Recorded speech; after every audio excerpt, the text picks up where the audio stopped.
Ang kwentong ito ay hango sa totoong buhay. Karanasan ito ni Pablo.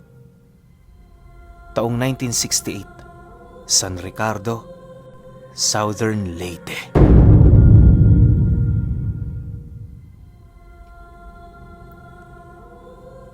Itong mga panahong ito, isang manggagamot itong si Pablo. Wala siyang pamilya at kasalukuyan siyang naninirahan sa liblib na lugar ng baryo. Bagaman nag-iisa, masaya naman siya kahit papaano. Maliban kasi sa marami siyang alagang hayop, may mga engkantado din siyang kasama sa kanyang tahanan. Ayon kay Pablo, na ang mga nilalang na yon ang siyang gumagabay sa kanya upang mas lalo pang mapalawak ang karunungang tinatangan niya. Yun din ang naging rason kung bakit pati pagbuo ng pamilya at pagkakaroon ng maraming supling ay hindi na sumagi sa kanyang isipan.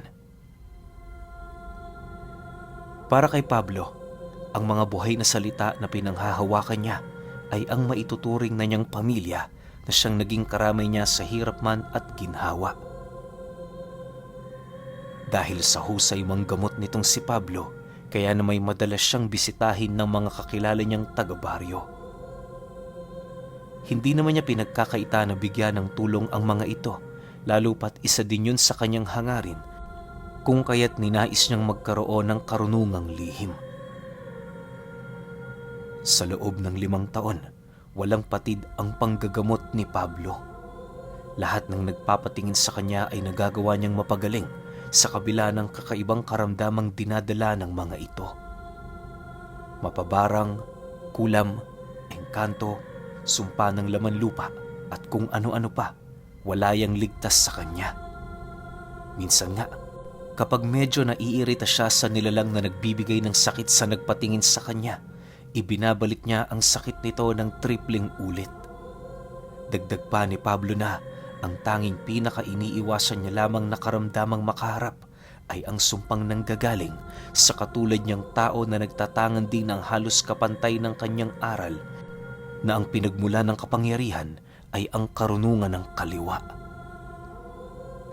Bagaman alam niyang imposibleng mangyari ang bagay na yon, pilit niya pa rin itong pinaghahandaan kung sakali mang dumating na ang panahong makatagpo siya ng ganoong uri ng nilalang. Sa napakahabang panahon, inipon ni Pablo ang lahat ng esensya ng mga engkanto sa loob ng isang maliit na garapon. Ginagawa niya ito nang sa gayoy kapag kinakailangan niya ng dagdag na lakas, maaari niya yung gamitin. Upang hindi maging marupok at mahina ang mga esensyang yon, ipinapaloob niya ito sa ginintoang buhok ng tayho na siyang nakasilid sa garapon. Yon ang nagiging pundasyon ng kanyang kapangyarihan kung sakali mang kinakailangan na niyang makipaglaban ng patayan. Ang garapong labis niyang pinaka-iniingatan, dala niya yon kahit saan mang lupalop ng lugar siya madapo. Nakalagay ito sa kanyang habay na gawa sa sinturon upang masigurong hindi niya yon mawawala. Kapag nakakasilay siya ng isang engkantong malapit ng bawian ng buhay, matyaga niya yung hinihintay habang patuloy na dinadasalan.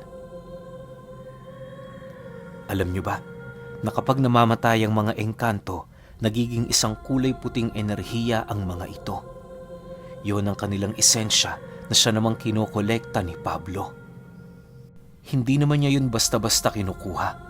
Ang ginagawa niya, hinihintay niyang lumitaw ang ibang kauri nito bago niya yun tuluyang kunin ng may abiso. Kapag tumanggi ang mga kadugo ng engkanto, nare-respeto naman niya yon para naman kahit papaano wala na silang maging pagtatalo. Sa pagsapit ng buwan ng Hulyo ng taong ito, habang nanghihilot itong si Pablo, dumating ang isang batang sa unang tingin, mapagkakamalan mong patay na ang buong katawan. Bukod sa namumuti na ang mga kuko nito, kulay abo na rin ang kanyang balat at napakaputla na ng pagmumuka. Hindi na din yun nakakapagsalita at parati na lang yung tulala. Nang masipat ni Pablo ang lubha ng karamdaman ng batang yon, agad naman niya yung pinapasok sa silid. Matapos niyang hilutin ang unang nagpakonsulta sa kanya, agad naman niyang tiningnan ng bata. Ang una niyang ginawa, tinanong muna ang ama nito para naman kahit papaano malaman niya ang buong istorya. Ayon sa ama ng bata, merong isang matandang babaeng nagkatipo sa kanyang anak. Sa loob ng 3 araw, palagi yung bumibisita sa kanila at nagbibigay ng kung ano-anong pagkain. Dahil sa kakilala naman yon ng mga taong naninirahan sa baryo, kung kaya't ni katiting na pag-iisip ng masama sa matanda, walang sumagi sa kanyang isipan.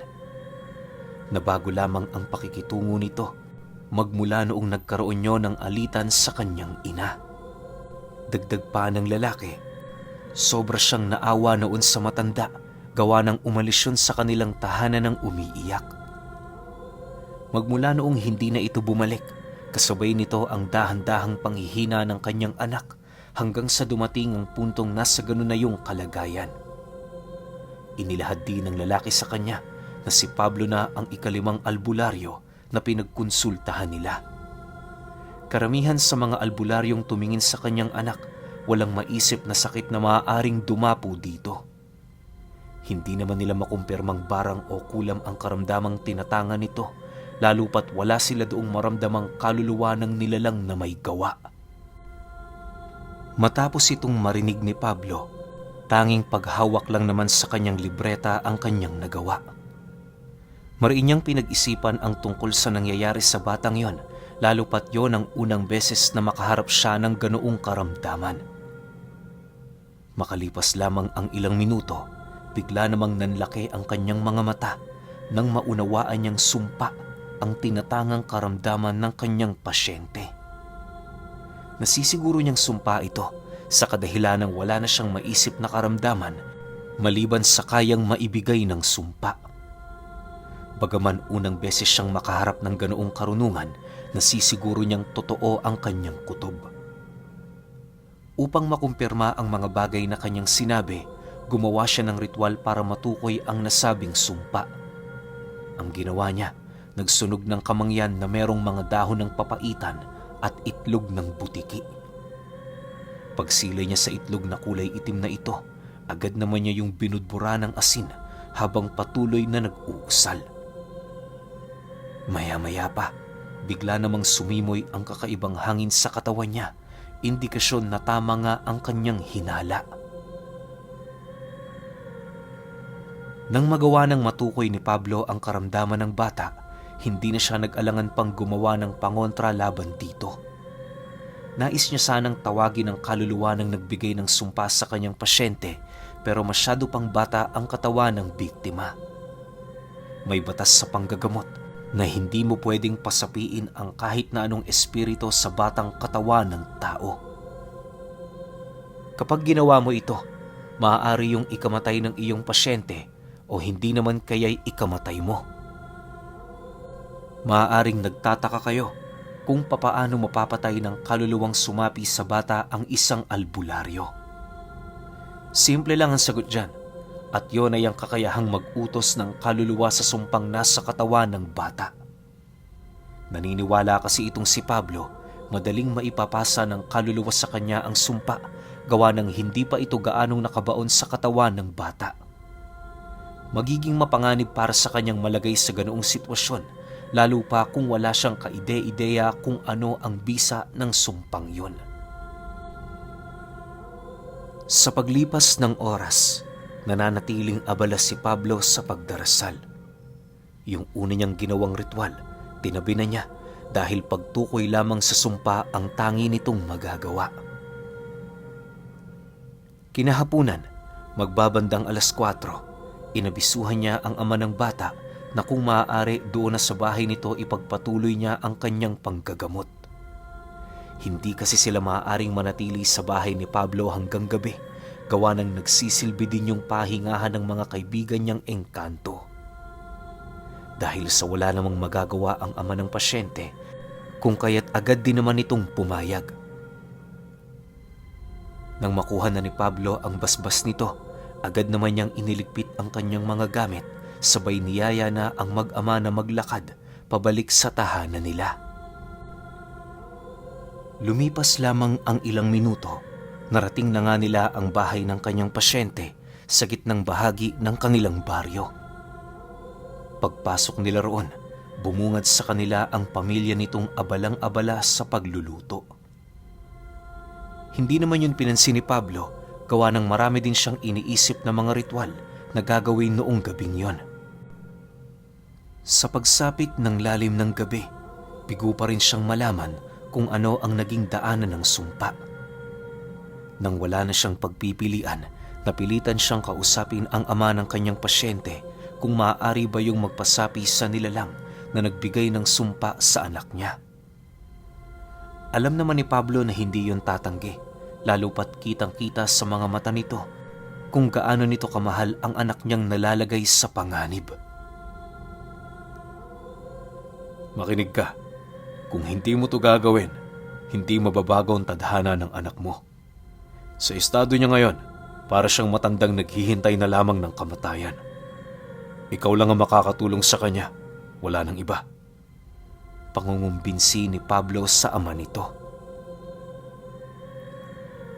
Dahil sa kanyang sinabi, agad namang nagtanong ang ama ng bata kung ano ang kinakailangan nitong gawin para maisakatuparan ang kanyang binabalak. Nang marinig ito ni Pablo, hindi na siya nag-alangan pang sumagot dito ng, "Talian mo ang sarili mo. Siguraduhin mong hindi ka makakawala dyan kahit ginagamit mo na ang kabuuan ng iyong lakas. Konting paalala, kaibigan. Sa prosesong ito, maaaring mawasak ang sarili mong wisyo. Pero kung talagang desidido ka, wala ako sa puder para pigilan ka." "Sigurado ho ko, Manong Pablo. Sabihin niyo lang ang gagawin ko at ako na ang bahala," sagot naman ng ama ng pasyente. Matapos nilang mapagkasunduan ng mga bagay-bagay, doon na nila isinakatuparan ang kanilang nais. Dahil sa walang kaide-ideya ang matandang yun sa kanilang ginawa, kung kaya't madaling nahila ni Pablo ang kaluluwa nito sa katawan ng ama ng pasyente. Pagramdam niyang nasa katauhan na ng lalaki ang matandang yon, doon na niya inumpisahang kausapin ito ng masinsinan. Sa unang pagpasok ng kaluluwa sa katawan ng lalaki, marami pa yung pasakali ang ginagawa.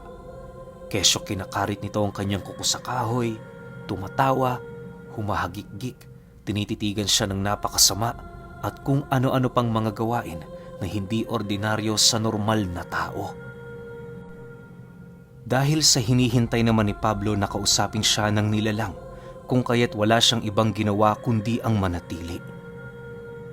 Makalipas lamang ang ilang minuto, doon na niya sinubukang kausapin ito na merong pagbabanta.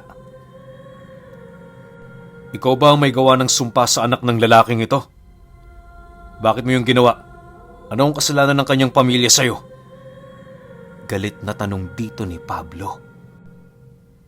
Nang marinig yon ng nilalang, ngumisi lang naman ito habang dahan-dahang umiikot ang kanyang ulo. Pagtitig nito sa kanya, bigla naman yung ngumisi, sabay wika gamit ang malalim na boses ng lalaki ng, "Wala kang kaide-ideya sa kinahaharap mo, albularyo. Pero humahanga ako sa iyo sapagkat nagawa mong maikubli ang iyong pagmumuka sa mga mata ko. Hindi maglalaon makikilala din kita kung sino ka at kung saan ka nakatira. Sa ngayon, pagbibigyan kita. Makikipaglaro ko sa iyo hanggat gusto mo." Dahil sa sinabi nito, bigla naman yung tinigalpo ni Pablo sa noo. Paghambalos ng ulo ng lalaki sa sahig, tumawa yun ng napakalakas na parabang hindi alintana ang ginagawa ni Pablo sa kanya. Nang mapagtanto naman niyang hindi ito basta-bastang dinadapuan ng mga usal, wala na siyang pagpipilian kundi gamitin ang inipon niyang esensya ng mga engkanto na napapaloob sa buhok ng tayho. Pagramdam naman ng kaluluwa sa kanyang ginawa, sa hindi malamang dahilan, bigla yung umatungal ng napakalakas at kasabay nito ang pagwika nito ng, "Hindi mo magagawa yan. Hindi mo magagawa yan. Maghintay ka. Maghintay ka." Matapos nitong makapagwika, paulit-ulit yung umaangil at umaalulong na para bang meron yung tinatawag. Lumipas pa ang ilang minuto, bahagya namang natigilan itong si Pablo nang makarinig siya ng napakalakas na kalabog sa dingding ng bahay. Alam niyang aliporesyo ng nilalang na yon, lalo pat tanging ito lang naman ang kanyang kinakaharap noong gabi. Dala ng galit at pag-aalala ni Pablo, hindi na siya nagdalawang isip pang gamitin ang buhok ng tayho. Matapos niya itong maisiksik sa kanyang ulo, dali-dali naman siyang lumabas ng silid para tingnan ang nilalang na gumagambala sa bakuran. Sa pagbukas niya ng pinto, mariin naman niyang inilahad sa asawa ng lalaki na wag yung isasara. Manatili lamang sila sa loob ng kanilang mga silid upang hindi na sila madamay. Sa pag-ikot ng kanyang paningin sa labas, doon niya nasipat ang isang matandang babaeng nanlilisik ang mga mata habang nakatuwad na nakatitig sa kanya. Sa sobrang baliko ng katawan nito, halos hindi na alintana sa nilalang na yon kahit sumayad pa ang kanyang ulo sa lupa. Kitang-kita din ni Pablo ang mahaba nitong mga balikat na merong matatalas na mga kuko. Habang patuloy nilang pinagmamasdan ng bawat isa sa kanila, dahan-dahan naman siyang nag-uusal ng mga bakod at puder sa katawan upang mas lalong mapalakas ang kanyang depensa.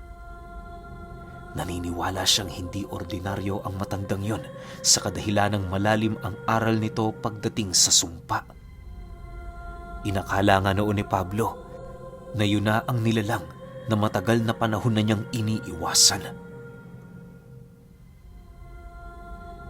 Sa pagpapatuloy ng kanilang pagmamasid sa bawat isa, bigla namang sumugod papalapit sa kanya ang matanda. Nang masipat niya ang pagtakbo nito, agad naman niyang kinuha ang kanyang punyal na nababalot ng malalalim na usal. Alam ni Pablo na magagawa niyang mapaslang ang nilalang na yon sa pamamagitan ng punyal, gawa ng doon nakalibing ang pinakamalakas niyang mga usal. Naniniwala din siyang walang kaide-ideya ang nilalang na yon kung ano ang nagagawa ng punyal sa oras na masugatan nito ang kanyang kalaban. Habang naglalaban sila, ramdam ni Pablo ang lakas ng nilalang. Kahit ginagamit na niya noon ang gininto ang buhok ng tayho, nakapagtatakang kaya pa rin doong makipagsabayan ng matanda. Halos inabot din sila ng 10 minuto sa paglalaban hanggang sa dumating ang puntong nagawa na niya yung masugatan. Pagramdam ni Pablo na may lumapat na kuko sa kanyang muka, dali-dali naman siyang napaatras at kasabay nito ang maigi niyang pagramdam sa buong paligid. Ano? Papatay na kita rito bago mo pa mapatay ang kaluluwa ko. Ngayong lumabas ka na, sinisiguro ko sa'yo, walang buhay kang makakabalik sa loob ng bahay na pinanggalingan mo. Wika ng nilalang. Matapos nitong makapagsalita, itinuro nito ang entradang pinto ng bahay na agad din namang nagsarado. Dahil sa pangyayaring yon, alam na ni Pablo na wala na siyang ibang paraan kundi kaharapin ng nilalang. Bagaman alam niyang malakas ang kakayahan at abilidad nito, patuloy pa rin siyang nakikipaglaban sa paniniwalang kaya niya pang paslangin ng nilalang na yon sa oras na yon ay magkamali. Lumipas pa ang ilang minuto, nagpatuloy ang pagsugod nito hanggang sa dumating ang puntong nagawa na niya yung masugatan sa kamay. Dahil sa hindi pa sapat ang lalim ng sugat na kanyang ginawa, kung kaya't hindi niya muna ninais gamitin ang abilidad ng punyal. Ang ginawa niya, ipaakala sa nilalang na yon na ordinaryong punyal lamang ang kanyang ginagamit. Sa ganoong estado, magiging kampante ito na sumugod ng sumugod sa kanya hanggang sa magawa na niyang maisakatuparan ang lahat ng kanyang binabalak. Sa pagpapatuloy ng kanilang paglalaban, nagtamo na ng maraming kalmot at bugbog itong si Pablo sa katawan. Medyo hindi na din siya nakakatayo ng tuwid dahil sa malalalim na saksak na kanyang tinamo sa kanyang balikat. Pikit na din ang kaliwa niyang mata na siya namang dagdag na pahirap sa kanya. Subalit kahit gano'n na ang kanyang kalagayan, nanatili pa rin siyang lumalaban. Hindi niya alam pero pakiramdam niya na bibigyan siya ng labis na kasiyahan sa labanang yon. Sa hinaba-haba kasi ng panahon, yon ang unang beses na nagkaroon ng madugong duelo itong si Pablo. Mas lalo nitong binuhay ang kanyang sarili na halos dumating na sa puntong hindi na niya maramdaman pa ang kanyang mga pinsala dahil sa sobrang tuwa. Sa ilang ulit na paglapat ng kanilang mga armas sa bawat isa, ramdam na ramdam niya na malapit na niyang maisakatuparan ang lahat ng kanyang binabalak. Pagsilay niya sa nilalang na nababalot na ito ng sarili nitong dugo, bigla naman siyang napangisi, sabay wika ng, Hindi ka ba nababahala sa mga sugat mo? Gamutin mo na yan. Baka lumala pa. Pasensya ka na, iyo. Pero hindi ko nararamdaman ang mga sugat na ito. Marupok na yung punyal mo. Mukhang hindi yata gumagana ang mga pangontra diyang ibinaon mo. Nang marinig ito ni Pablo, tumawa lang naman ito na parabang isang biro ang sinabi ng kanyang kalaban. Maya-maya pa, napangisi naman siyang tumitig dito, sabay sagot ng, At sinong nagsabi sa'yo na pangontra ang nakalibing dito? Matapos niyang makapagsalita, agad naman niyang binunot sa kanyang ulo ang gininto ang buhok ng tayho at mabilisan niya yung ipinulupot sa kanyang punyal. Pagtarak niya ng punyal niya sa lupa, dali-dali naman siyang lumuhod habang taimtim na nag-uusal. Nang masipat naman ng nilalang ang kanyang ginawa, buong lakas naman yung sumugod, subalit habang nananakbo ito papalayo kay Pablo, nasisipat niyang unti-unting kumakapit sa lupa ang kanyang dugo. Hindi naglaon nang hina na ng gusto ang nilalang na yon dahil sa pagsipsip ng lupa sa likidong nanggagaling sa kanyang sistema. Makalipas lamang ang ilang minuto, mas lalo pa itong binalot ng dugo sa katawan hanggang sa tuluyan na yung bumagsak.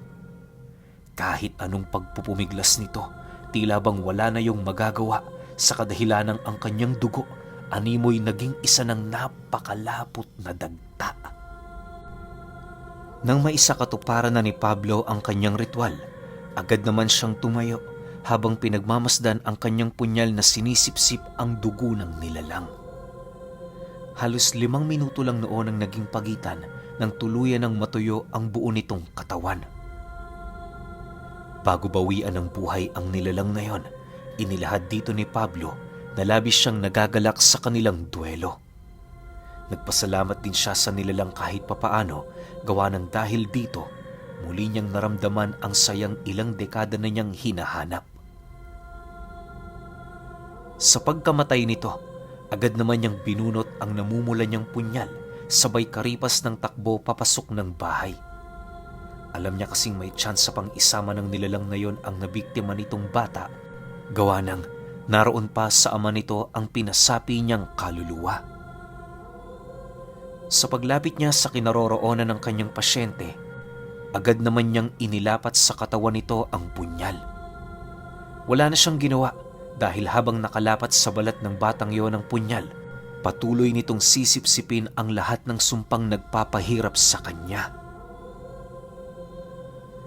Bago pa man sumapit ang hating gabi, nagawa ng mapagaling ni Pablo ang kanyang pasyente, maging ang ama nito. Nang mapagtanto niyang tapos na doon ang kanyang trabaho, nagpaalam na siyang umuwi. Kahit ayaw pa ng lalaki na siya ay umalis, wala na din yung nagawa kundi ang sumang-ayon sa kanyang nais. Bago niya tuluyang nilisan ang bahay na yon, taus-pusong nagpasalamat sa kanya ang padre de pamilya ng bata. Magmula noong nangyari ang kaganapang yon, mas lalo pang dinagsa si Pablo ng maraming pasyente na halos nanggaling pa sa iba't ibang ibayo. Naging matunog din sa mga ito ang kanyang ginagamit na sandata na tinatawag nilang punyal na may gininto ang buhok.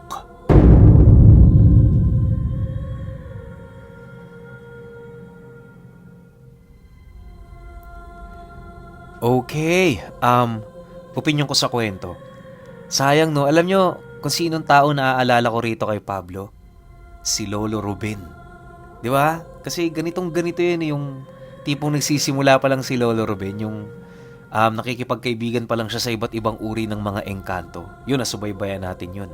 Sayang lang no, wala tayong isang buong kwento ni Pablo kung paano siya naging ganun, paano niya nakilala yung mga nilalang na tumutulong sa kanya. Tsaka malamang sa malamang, hindi lang ito yung gera na pinagdaanan ni Pablo. Kaso sayang lang kasi hindi siya series, alam niyo yun. Isang kwento lang. Tsaka ayon sa nag-send, ayon na rin magkwento nito ni Pablo Parang ito na lang yata yung naiwan niya dun sa mga kamag-anak, tas wala na rin maikwentong iba. Pero alam niyo yun, nanghihinayang lang ako kasi sayang. Masasabi ko sa kwento ni Pablo, sobrang angas tsaka sobrang ganda nito. Kaso nga lang, isang episode lang tayo. Kayo ba? Ganon din ba yung nararamdaman ninyo? Pero kung may opinion kayo sa kwentong to, comment nyo lang sa baba. Yun lang. Hanggang sa susunod na kwento. Salamat.